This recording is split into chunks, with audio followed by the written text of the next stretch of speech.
Bom dia novamente, galera. Esse vídeo é um tema aparentemente polêmico.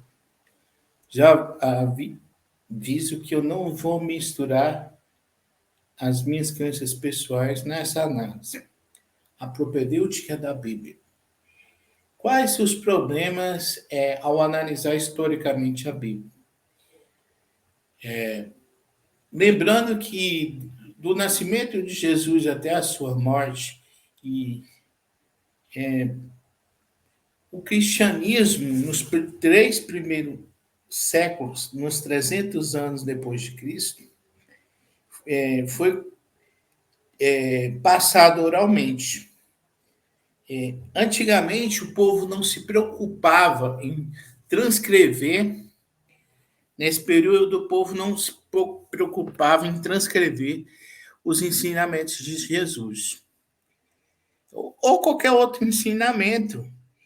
E somente no século III depois de Cristo e começaram a sistematizar, escrever o que os profetas diziam sobre o cristianismo.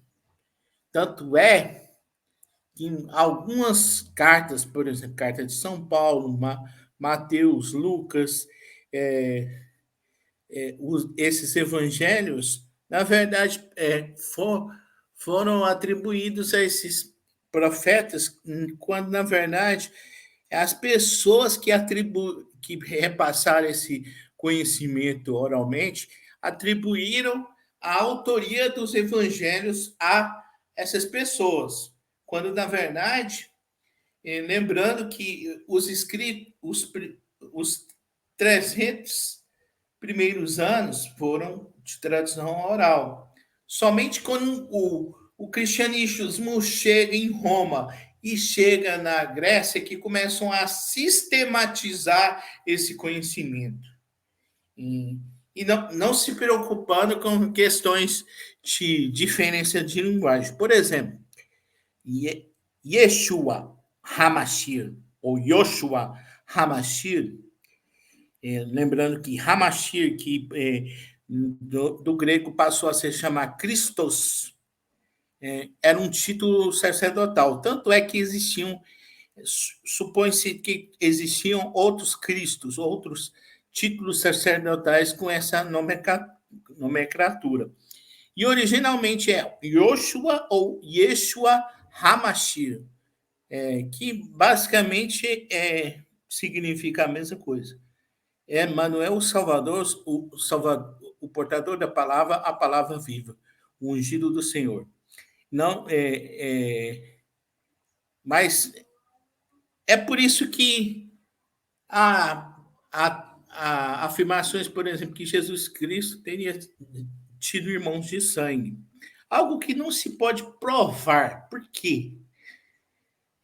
Na medida que José é o pai adotivo de Jesus, os filhos, lembrando que José era viúvo e tinha filhos com a outra mulher, e esses filhos foram considerados meio-irmãos de Jesus. Sendo assim, tanto pode, quando falam assim, Jesus estava reunido com os seus irmãos, tanto pode ser seus amigos, seus primos, até mesmo esses irmãos, meio irmãos, no que tange ao fato que José era o pai adotivo de Jesus. E como também amigos. Lembrando que, por exemplo, não existia nem a palavra sogro e sogra no período, nesse período. A mãe e o pai do cônjuge eram considerados mãe, eram chamados de mãe e pai também. Não tinha a palavra sogra, não tinha a palavra sogro. Era tratado dessa forma. Então, o que torna O que é o complicado? É por isso, por exemplo, que o criacionismo bíblico não é reconhecido pela comunidade de historiadores antigos, porque não tem muitos dados sobre o criacionismo bíblico. Somente na Bíblia e também na epopeia de Gilgamesh que fala de uma criação divina de um casal original. Mas para legitimá-lo como um livro histórico, era necessário ter mais informações arqueológicas e mais informações documentais escritas para denotar o Gênesis como uma teoria historiográfica, quando na verdade é uma história que depende da fé para acreditar ou não. Ou seja, há um limitador. E alega-se os historiadores antigos que, devido ao fato dos primeiros 300 anos do cristianismo ter sido algo oral, como se diz, que encontra um ponto, aumenta um ponto.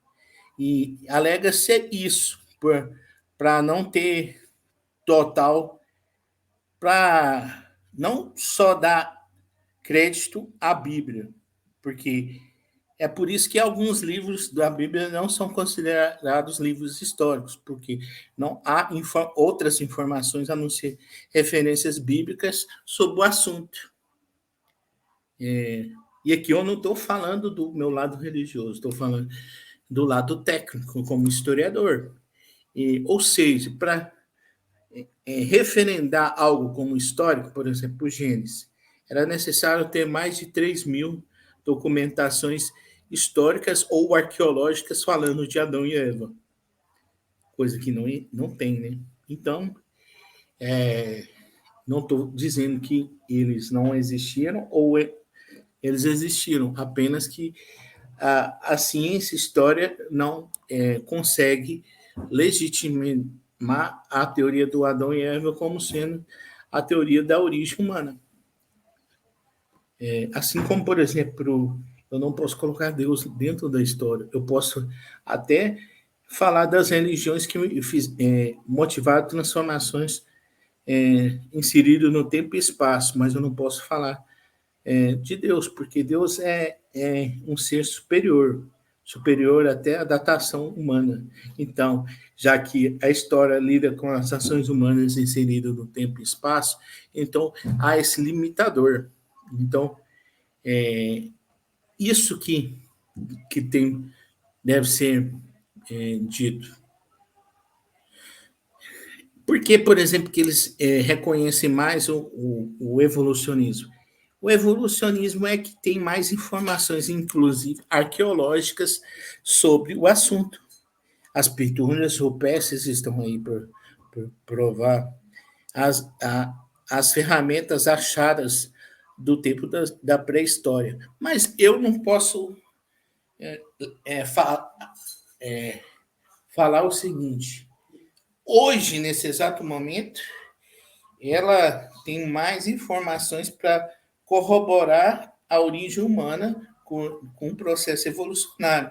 Mas isso não quer dizer que eu não possa descartar o criacionismo. Por exemplo, quem sabe Adão e Eva não tenham sido os primeiros hominídeos da face da Terra. Isso não posso afirmar, como também não posso negar. Ou seja, nesse quesito eu até questiono os ateus, porque o posicionamento mais adequado com relação a um pensamento científico, na verdade, é o agnosticismo. Entre o ateísmo e o agnosticismo é o agnosticismo, porque se eu não tenho informação, é muito mais preciso ser um agnóstico do que um ateu. Não que eu não. Cada um tem a sua opinião, né? Cada um tem a sua ideia de mundo. E todos nós devemos. Eu que sou cristão, todo mundo que.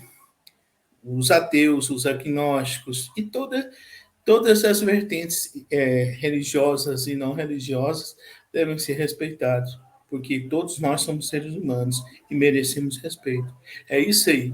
Hay que endureza, pero sin perder la ternura jamás, hasta la vitória sempre, hacer a revolução, que no nosso caso é uma revolução em prol da educação de qualidade para finalmente nos libertarmos do bolsonarismo, já que nos libertamos do Bolsonaro. É isso aí, tamo junto. E bom dia, boa tarde, boa noite, seja o horário que assistir esse vídeo.